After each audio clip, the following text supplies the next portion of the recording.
jaaliyadda gobolka Shabeellaha Hoose ee dalka Sweden ayaa taageertay dadaalada dowladda federaalka ah ee Soomaaliya ay ku heshiisiinayso shacabka gobolka Shabeellaha Hoose iyadoo madaxweynaha Soomaaliya dhawaantan uu gaaray magaalada Marka ee gobolka Shabeellaha Hoose. warbixintan waxaa inoo soo diray wariyaheenna Maxamed Cabduqaadir Daahir.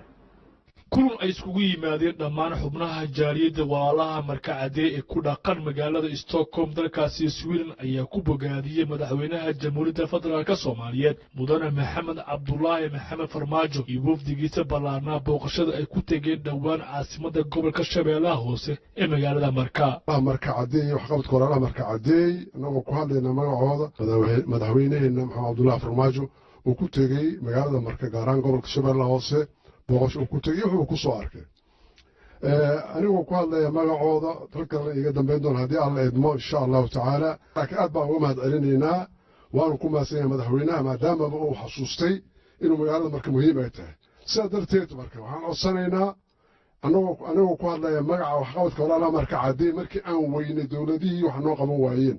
markii aan weynay dowladdii dhex markii gacanta ka baxday ayaan is abaabulnay 2014 waxaan samaynay 100 agoona ayaan wax u bilownay inay waxbarasho aan siino annagoo ka duulayna magaca gobolka Shabeellaha Hoose magaalada Marka gaar ahaan oo aan qabiilna ahayn oo aan nahay dadkii magaaladaas ku dhashay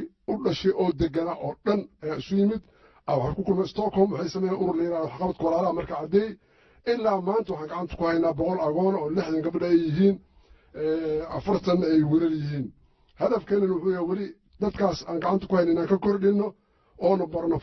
farsamana aan barno marka waxbarashada guud laga tago waxbarashada maadiga marka laga tago inaan barno ayaan rabnaa sidaa darteed marka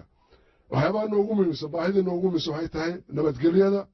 in la helo nabadgelyo loo aan dhowr inuu soo noqdo waxaa ugu muhiimsan in la helo maamulka degmada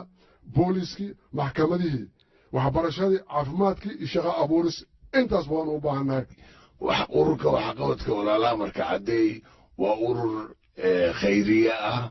oo ay dad reer Markooda isugu tageen oo ay damceen inay caawiyaan inuu madaxweynihii meeshii tegey booqasho ku tegey dadkii windhihiisii ku soo arkay magaaladii iyo burburkii ku dhacay uu arkay marka waxaanu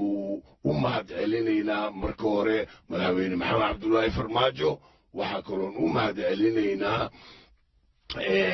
muxuu ahaa horinta ciidanka xoogga dalka Soomaaliyeed ee 14 Oktoobar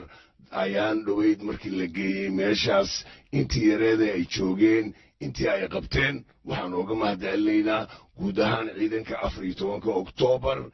iyo taliyahooda intaa kadib safarkii madaxweynaha waanu ku faraxnay waan aragnay wixii uu qabtay